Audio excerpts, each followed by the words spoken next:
आपण पाहत आहात सत्यदर्शन न्यूज। रोहित पवार यांना ईडीचं समन्स। महाराष्ट्राच्या राजकारणातील एक मोठी बातमी समोर आली आहे। राष्ट्रवादी काँग्रेसचे अध्यक्ष शरद पवार यांचे नातू आणि आमदार रोहित पवार यांना ईडीकडून समन्स बजावण्यात आलं आहे। ईडीने रोहित पवार यांना बारामती ॲग्रो कंपनी प्रकरणी चौकशीचं समन्स बजावलं आहे। रोहित पवार यांनी येत्या बुधवारी चौकशीसाठी ईडी कार्यालयात हजर राहावे असं समन्समध्ये म्हटलं आहे। ईडीने 15 दिवसापूर्वीच रोहित पवार यांच्या बारामती ॲग्रोशी संबंधित काही ठिकाणी छापेमारी केली होती।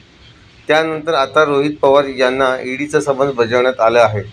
ईडीने रोहित पवार यांच्या बारामती ॲग्रो कंपनीशी संबंधित 6 ठिकाणी छापेमारी केली होती। यामध्ये बारामती ॲग्रोचे पुणे आणि बारामती येथील कार्यालयांचा देखील समावेश होता। ईडीकडून कागदपत्राची छाननी करण्यात आली होती। ईडीच्या या छापेमारीमुळे महाराष्ट्राच्या राजकारणात एकच खळबळ उडाली होती। संबंधित कारवाई झाली तेव्हा रोहित पवार हे विदेशात गेले होते। कारवाई झाल्यानंतर ते दुसऱ्या दिवशी मुंबईत परतले होते। त्यांनी या कारवाईवरून भाजप आणि राष्ट्रवादीच्या अजित पवार गटावर टीका केली होती, पण आता त्यांना थेट ईडी चौकशीचं समन्स बजावण्यात आलं आहे। रोहित पवार बारामती ॲग्रोचे CEO आहेत, तर त्यांचे वडील राजेंद्र पवार संचालक आहेत। पशुखाद्य हे बारामती ॲग्रोचे मुख्य प्रोडक्ट आहे। तसेच या कंपनीचे पुढे साखर उत्पादनही केलं। या कंपनीचे बारामती आणि छत्रपती संभाजीनगरमध्ये 2 साखर कारखाने आहेत। दुग्ध व्यवसाय, पोल्ट्री फार्म आणि चिकन व्यवसायही बारामती ॲग्रोद्वारे केले जातात। ईडी मनी लॉन्ड्रिंग प्रकरणी तपास करत आहे।